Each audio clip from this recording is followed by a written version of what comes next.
Assalamualaikum warahmatullahi wabarakatuh. Apa khabar semua? Semoga sihat walafiat. Alhamdulillah, berjumpa semula kita dalam teknik menjawab soalan sirah UPKK. Dulu bahagian A, sekarang bahagian B. Okey, kepada sesiapa yang belum menonton video bahagian A, sila tonton dahulu sebelum menonton bahagian B. Jangan lupa bahagian A tak tengok, 40 markah kat situ, rugi tak tengok. Okey, kita teruskan sahaja, tak mau buang masa. Okey, tengok. Ada dua bentuk. Sebelum masuk kepada perbincangan kita tengok Ustaz bagi ada dua benda. Pertama, tulis 3 peperangan yang disertai oleh Rasulullah. 3 peperangan. Pelajar ni tulis apa dia? Dalam tulisan Jawi. Kemudian yang kedua, dalam tulisan Rumi. Betul, lawa, comel tulisan dia. Kita kenal jelas. Perang Badar, perang Uhud, perang Khandaq. Sedangkan Jawi ni tak benda-benda. Benda ni. Tengok. Nah, tak ada titiknya, tak ada titik apa gitu. Ni pun gitu ke? Faham.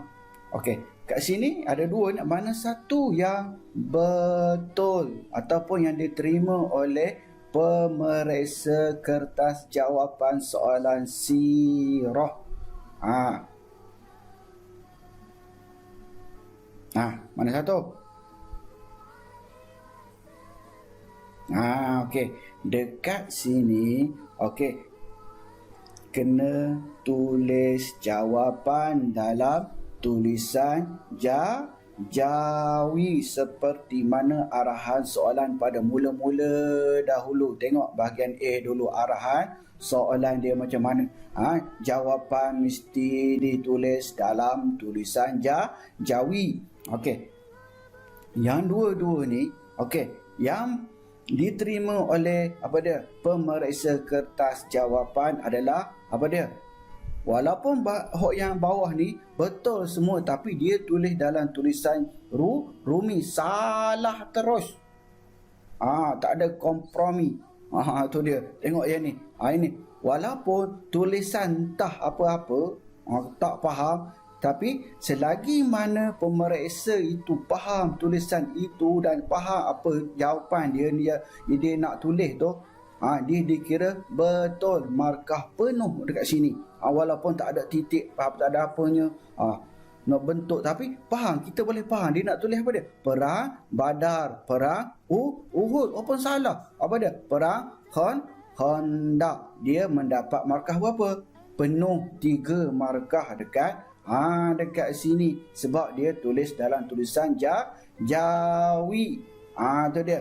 Sekarang ni sirah, bukan tulisan Jawi. Kalau betul peperiksaan untuk tulisan Jawi, tak boleh salah. Dia salah titik, salah terus kalau dalam peperiksaan tulisan Jawi. Sekarang ni dalam pelajaran sirah. Jadi tulisan Jawi tidak ditekankan sangat. Itu berita gembira bagi pelajar-pelajar yang kurang mahir dalam tulisan Jawi.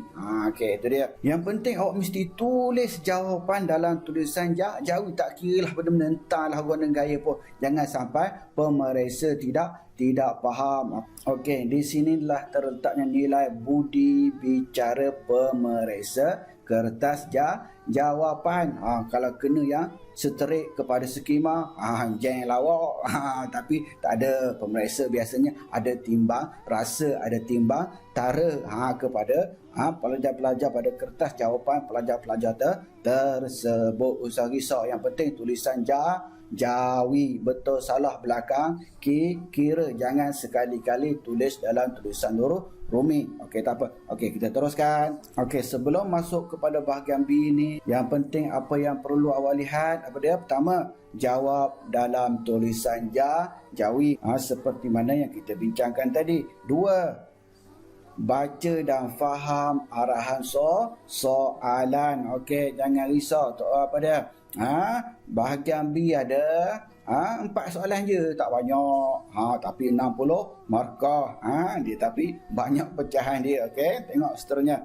Pilih jawapan yang mudah dahulu. Ini penting. Awak cari, awak jawab yang senang dahulu. Jangan jawab susah dulu, Dr. Menung. Fikir satu jawapan je dekat sejam dah tu.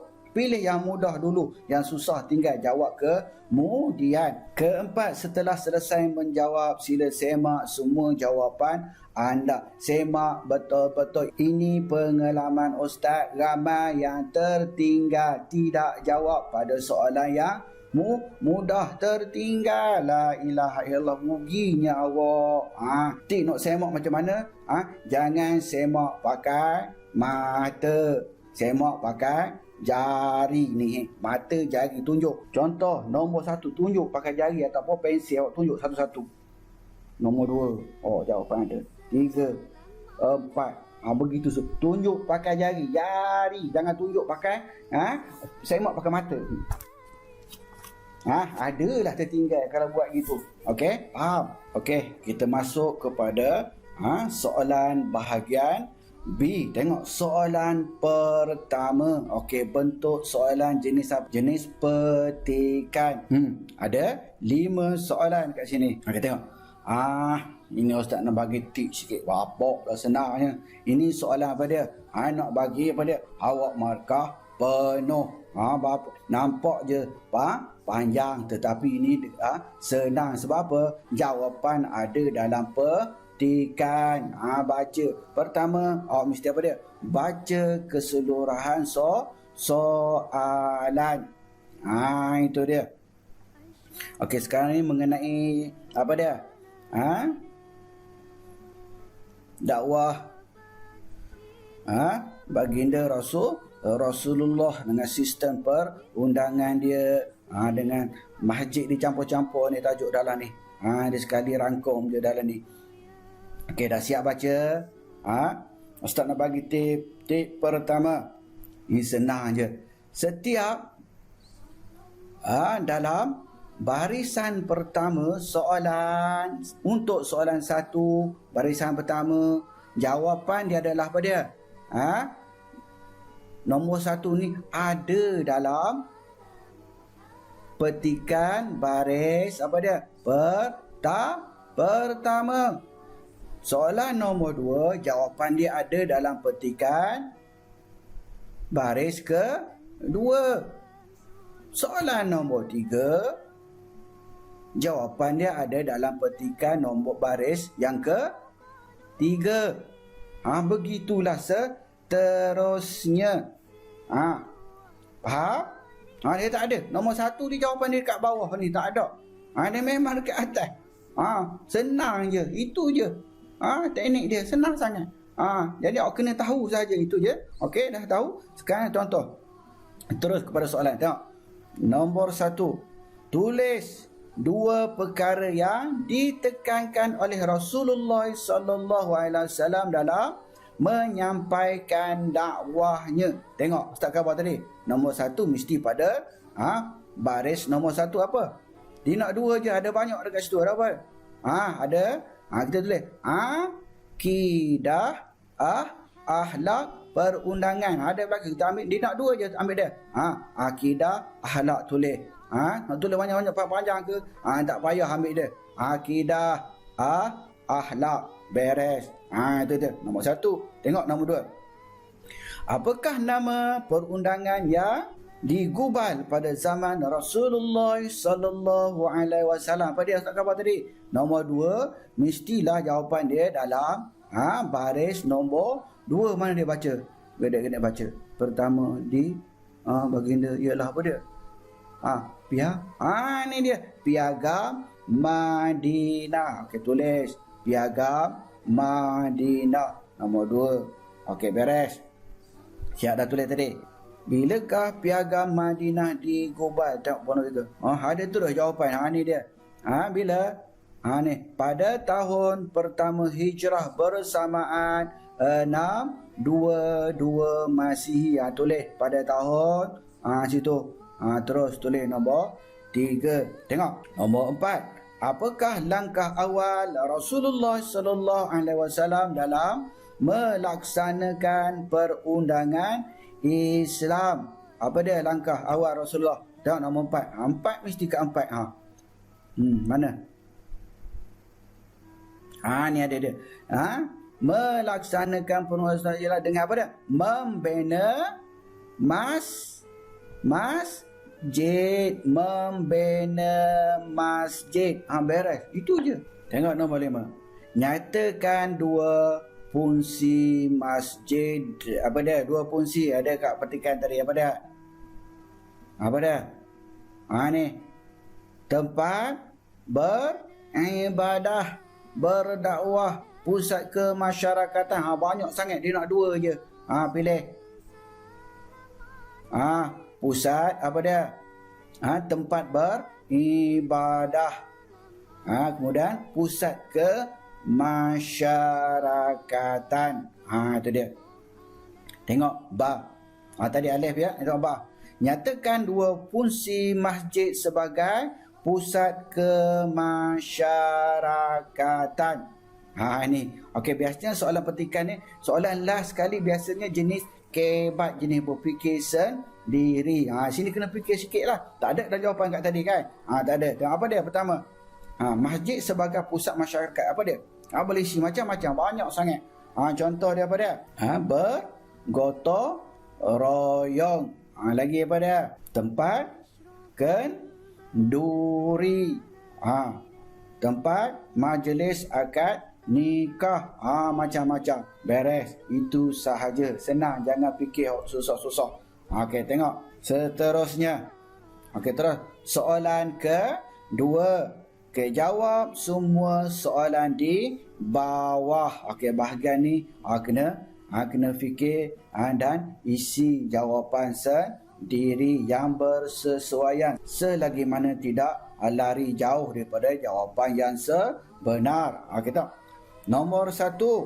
Namakan dua masjid yang dibina oleh Rasulullah sallallahu alaihi wasallam. Okey, pertama masjid apa? Rasulullah bina Masjid Quba, dan yang kedua adalah Masjid Madinah. Okey, terus tulis. Okey, tengok nombor 2. Nyatakan dua peristiwa yang berlaku pada zaman Rasulullah sallallahu alaihi wasallam dalam bulan Ramadan. Okey, nak dua. Pertama apa dia? Turunnya Al-Quran. Tulis ataupun nuzul Al-Quran. Okey, yang kedua apa dia? Perang Badar. Bila tarikh? 17 Ramadan. Okey, kedua-duanya adalah sama tarikh, iaitu 17 Ramadan. Cuma berlainan tahun sahaja. Okey. Tengok seterusnya. Nombor 3. Ni. Tulis 3 peperangan yang disertai oleh Rasulullah sallallahu alaihi wasallam. Okey, ni tahun 4 peperangan di zaman Rasulullah. Dia ada banyak. Okey, cuma yang kita belajar ada 3 peperangan yang besar di zaman Rasulullah, iaitu apa dia? Perang pertama sekali peperangan Badar, kemudian peperangan Uhud, kemudian peperangan Khandaq. Tulis betul-betul dalam tulisan Jawi. Tengok seterusnya nombor 4. Tulis 2 kaum yang dipersaudarakan oleh Rasulullah sallallahu alaihi wasallam. Tahun 3 dalam bab hijrah. Okey, 2 kaum. Apa dia yang dipersaudarakan oleh Rasulullah? Kaum Muhajirin dan Ansar. Tulis betul-betul. Muhajirin kemudian Ansar. Senaraikan 4 akhlak Rasulullah sallallahu alaihi wasallam. Okey, ini jenis kebat, jenis berfikir juga. Mudah jenis. Agak apa? 4 akhlak Rasulullah yang baik-baik tu semua adalah akhlak Rasulullah. Senangnya apa dia? Pemurah. Kemudian apa dia? Penyabar. Lagi apa dia? Pemaaf. Kemudian apa dia? Penyayang. Buat je. Beres. Okey dah. Seterusnya. Ni dia. Soalan jenis petikan lagi. Nak bagi markah. Mudah je kat awak semua. Sebab dalam soalan ni markah dia banyak. 12. 14. Kadang-kadang. Itu dia. Tengok seterusnya. Soalan ketiga. Jawab soalan berikut berpandukan petikan. Ni dia. Okey, pertama awak mesti baca keseluruhan soalan. Ini perjanjian Hudaibiyah. Itu dia. Macam Ustaz cakap tadi, soalan ni bapak lah ke mudahnya. Macam mana sebab? Nombor 1 apa dia? Pada baris pertama dalam petikan, nombor 2 baris kedua, nombor 3 baris 3, nombor 4 baris keempat. Gitu senang sangat, tak payah awak cari tempat lain. Rata nak cari ni tak ada. Tengok terus kepada soalan. Apakah perjanjian Hudaibiyah? Apa dia perjanjian Hudaibiyah? Apa dia? Perjanjian damai antara Rasulullah dengan musyrikin Mekah. Itu dia jawapan dia. Okey. Tulis perjanjian, awak dapat apa dia? 3 markah kat situ. Senang-senang sahaja. Tengok nombor 2. Bilakah perjanjian Hudaibiyah berlaku? Bila? Terus saja kepada baris kedua. Bila? Ni dia. Bulan Zulqaidah tahun ke-6 Hijrah. Itu dia. Situ jawapan nombor 2. Nombor 3. Di manakah perjanjian Hudaibiyah dipersetujui? Di mana? Tengok di mana? Di Hudaibiyah, ataupun nak panjang sikit mana? Di sebuah perkampungan yang bernama Hudaibiyah. Awak jawab Hudaibiyah pun dah betul dah dekat situ. Okey, tengok seterusnya nombor 4. Ini pun senang juga. Tengok, siapakah wakil pihak musyrikin dan wakil pihak Islam dalam perundingan perjanjian Hudaibiyah? Okey, wakil pihak musyrikin siapa? Tengok nombor 4, tengok pada baris yang keempat. Ni dia. Ambil ujung, ada kat atas sikit je. Suhail bin Amru. Ni. Wakil kaum musyrikin. Kemudian wakil pihak Islam. Siapa? Mestilah siapa? Mestilah Rasulullah sallallahu alaihi wasallam. Okey, tengok seterusnya nombor 5. Tulis 2 kesan perjanjian Hudaibiyah. Perjanjian Hudaibiyah. Ni. 2 kesan perjanjian Hudaibiyah. Pertama, apa dia? Musyrikin. Pihak musyrikin apa dia? Mengiktiraf Rasulullah sallallahu alaihi wasallam dan negara Madinah. Itu dia. Tengok nombor 2 apa dia? Dah apa dia? Pihak musyrikin iktiraf Rasulullah dan iktiraf apa dia? Negara Islam. Apa dia? Mestilah apa dia? Agama Islam berkembang semakin pesat. Agama Islam semakin berkembang. Itu dia. Beres soalan nombor nombor apa tadi? Nombor 3. Okey, terus kepada soalan yang terakhir. Soalan yang keempat iaitu dia. Jawab semua soalan di bawah.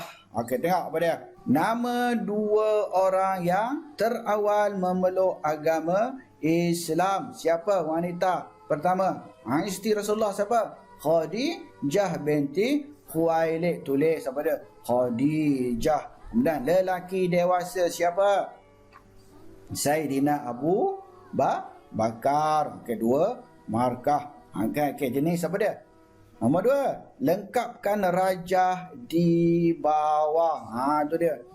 Bahagian jihad. Bahagian jihad dah keluar ni, mungkin hak lain. Tahun 2021 ni mungkin yang lain pula. Apa dia? 1, 2, 3 apa dia?